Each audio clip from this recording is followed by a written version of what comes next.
कि आईएसआई के लिए काम करने वाले कुछ लोग, कुछ जासूस पकड़े गए। पहले भी खबर आई थी, डीआरडीओ का एक प्रदीप कुरुलकर संघ से बड़ा जुड़ा हुआ था, राष्ट्रीय स्वयंसेवक संघ से, पाकिस्तान को कुछ सूचनाएं गोपनीय देता था। क्या हुआ उसका? आपने उसके बाद सुना, हमने प्रेस वार्ताएं की, बार बार उस मुद्दे को उठाया। क्या हुई? लिपापोती हुई? हो क्या रहा है प्रदीप कुरुलकर का? तो आप बीच में कोई खबर आती है कि भाई आईएसआई के लिए कोई ध्रुव सक्सेना काम करते हुए पकड़ा गया भारतीय जनता पार्टी का, फिर आता है प्रदीप कुरुलकर डीआरडीओ के साइंटिस्ट हैं, संघ से बड़े जुड़े हुए हैं, पूरा दूसरी तीसरी पीढ़ी संघ के साथ जुड़ी हुई है। क्या हुआ उनका? ये है क्या? ये क्या मुखबिरी का इतिहास है? ये क्या रिश्ता है आपका पाकिस्तान के साथ? ये हमें जानना जरूरी है, देश को जानना जरूरी, क्योंकि आज आप तमाम संस्थाओं पे कब्जा किए बैठे हैं, इसलिए ये जानना जरूरी है। नरेंद्र मोदी जी जब मुख्यमंत्री थे गुजरात के, तो एक लाइन बड़ी अच्छी बोलते थे, जो आज के लिए बिल्कुल उपयुक्त है, कि समस्या बॉर्डर पे नहीं है, समस्या दिल्ली में है। उसी समस्या के बारे में आज हम आपसे चर्चा कर रहे हैं कि यह समस्या दिल्ली में है, जो पाकिस्तान को पहले ही सूचित कर देती है कि पाकिस्तान हम आ रहे हैं, थोड़ा देख लेना। दूसरा वीडियो चलाइए। हम पर बड़ा बोला जाता है कि अरे राहुल जी का बयान पाकिस्तान के टीवी पे चल रहा है, हमारी सहयोगी सुप्रिया जी के लिए आया पाकिस्तान चला रहा है, मेरे लिए आया पाकिस्तान के टीवी पे चल रहा है। अब मैं बताता हूं पाकिस्तान के टीवी पे क्या दिया कि हम मजबूर हैं, हमने ये करना है, मगर फिक्र की कोई बात नहीं है, हमारे इरादे को जंग के नहीं है। हाँ, मिलिट्री के आपके निशाना नहीं बनाएंगे, हम टेररिस्ट के 4-5 ठिकाने हैं, वहाँ एक एक ठा कर देंगे। हाँ।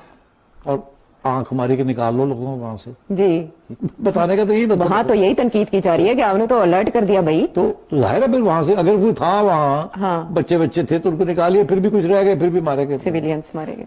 तो इनका ये कहना है कि हमने तो आपको बता दिया था कि हम आ रहे हैं और आप, तो यार अगर सजा देनी थी तो ये ऐसे करते हैं। तो इसका कि ये पहले दिन से ये फरेब थे, ये सब एक ड्रामा था। ये अवाम को गुमराह कर रहे थे, अपनी अवाम को, और हमारे साथ जंग नहीं करना चाहते थे। अच्छा। अवाम को कह रहे थे हम इंतकाम करेंगे, हम जंग करेंगे, उनको सबक सिखाएंगे। की सबक है? तुम पहले कहते हो ऐसे आ रहे हो, हट जाओ, रखते क्यों? एक ही गल हुई, यही किया ना जी। ये आप देख रहे हैं, जयशंकर जी के चर्चे पाकिस्तान में टीवी पर चल रहे हैं और हंसी उड़ाई जा रही है हमारे मुल्क की। क्या बर्दाश्त करेंगे हम और आप? इस तरह से हमारे देश की 75 साल का एक बहुत, मैं कहूंगा, समृद्ध हमारी एक परंपराएं रही हैं, कन्वेंशंस रही हैं, एक रूल ऑफ लॉ है, डिप्लोमेसी है, सिद्धांतों पर हमारा देश चलता है। हम खुद कभी युद्ध नहीं करते, बिल्कुल सही बात है, हम सिर्फ रिटेलिएशन करते हैं, अपने इंटरेस्ट का प्रोटेक्शन करते हैं, हम अपने हितों की रक्षा करते हैं। और उसके बाद जयशंकर इस तरह का बयान दें जो पाकिस्तान में और पूरे देश में, पूरे विश्व में हमारी हंसी उड़ रही है। इसलिए राहुल गांधी बार बार कह रहे हैं कि आप जवाब दीजिए इस फोरवार्निंग से, ये जो आपने पहले ही पाकिस्तान को बता दिया, इससे देश को क्या नुकसान हुआ, यह हमारा लिए जानना बहुत जरूरी है। देश के कितने हवाई जहाज गिरे, देश को क्या नुकसान हुआ और कितने आतंकी बच के भाग गए, यह जानना हम सब के लिए बहुत जरूरी है कि किस तरीके से उन्होंने कई सारे सबूतों को पाकिस्तान को दिया। वहीं दूसरी तरफ बीजेपी के आईटी के सेल हैं जो महोदय अमित मालवीय साहब के खिलाफ कांग्रेस ने एफआईआर दर्ज भी करा दिया है, और एफआईआर दर्ज के बाद अरेस्ट कब होंगे उसको लेकर प्रोटेस्ट भी हो रहा था। चतुर्वेदी जी मेरे साथ मौजूद हैं। सर, लगातार कुछ न कुछ नई चीज़ें निकल कर आ रही है, चाहे ज्योति मल्होत्रा का मामला हो, विजय शाह का मामला हो, जगदीश का हो, एक तरफ फिर अमित मालवीय ने कल फोटो भी ट्वीट कर दिया। राहुल गांधी की किस तरीके से वो आपने देखा, क्या कहेंगे? देखिए, ये कहावत सुने हैं कि जो भरा नहीं है भावों से, जिसमें बहती रसधार न हो, वो हृदय नहीं, वो पत्थर है, जिसे अपने देश की सेना से प्यार न हो। बीजेपी के नेता लगातार आईएसआई के एजेंट के तौर पर काम कर रहा है इनका आईटी सेल, और ज्योति मल्होत्रा इनकी बुआ के तौर पर काम कर रही हैं। आप मुझे बता दीजिए, अमित मालवीय या चाहे अर्णव गोस्वामी या रजत शर्मा, ये सब आईएसआई के एजेंट हैं। यहाँ तक कि आरके सिंह यहाँ थे प्रिंसिपल सेक्रेटरी होम, उन्होंने कहा था किरण रिजिजू ये चाइना का एजेंट है, लेकिन सरकार द्वेष के पूर्ण यूपीए सरकार ने कार्रवाई नहीं की, जिसका खामियाजा आज हिंदुस्तान को भुगतना पड़ रहा। आप बताइए, ये विदेश मंत्रिया ये जो पहलगाम का, हाँ, ये गद्दारी किया है देश के साथ कि पहले ही इसने सूचना लीक कर दिया कि हम आपके टेररिस्ट इलाकों क्षेत्रों में हमला करेंगे। वो एक खुलासा और हुआ है ये भी ज्योति मल्होत्रा को लेकर कि जितने भी एक्टिविस्ट हो रहे थे, जितने भी घटना, इसका जो इन्फॉर्मेशन है वो पाकिस्तान भेजा जा रहा था। कौन था इसके पीछे? इसके पीछे यही अमित मालवीय रहा है, विदेश मंत्री रहा है, ये राजनाथ सिंह रहा है, और स्वयं मोदी जी भी उसके सपोर्टर रहे हैं।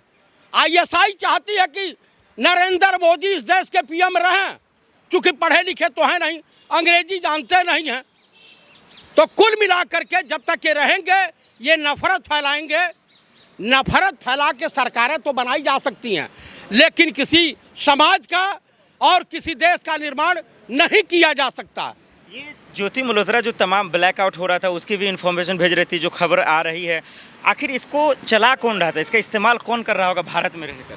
भारत में तमाम तरह के बीजेपी का IT सेल तो पूरा का पूरा ISI के एजेंट के तौर पे काम करते हैं सब। आपको नहीं लगता? मैं आपके चैनल के मार्फत कह रहा हूं कि मोदी जी, आपको इंदिरा गांधी बनने का बड़ा शौक है, तो इंदिरा जी की साड़ी पड़ी हुई है पुरानी, आपको मुहैया करा दी जा रही है, पहन लो। सर लेकिन कैसा बयान दे रहे हैं आप? कांग्रेस आखिर सरकार क्यों चाहेगी कि अपने भारत का बदनामी हो? ये IT सेल क्यों चाहेगा कि भारत की बर्बादी? अच्छा, मैंने बयान दिया था चैनलों में, मैंने बयान दिया था या राहुल जी ने बयान दिया था कि हमने सूचना पहले ही दे दी थी। किसका बयान है? ये गद्दार जयशंकर का है, ये भ्रष्ट व्यभिचारी जयशंकर का है, ये देशद्रोही है।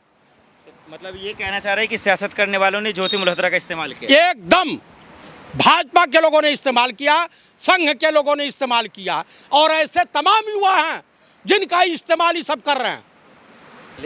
लेकिन जासूसी के आरोप में, गद्दारी के आरोप में गिरफ्तार हुई है। अरे भैया, DRDO का एक वैज्ञानिक जो RSS का था, एक राजस्थान से रेलवे का गिरफ्तार हुआ है, वो भी बीजेपी का बताया जा रहा, एक ऑर्डिनेंस का गिरफ्तार हुआ, तमाम तो डेली गिरफ्तारियां हो रही। गुजरात के कई लोग गिरफ्तार हुए हैं।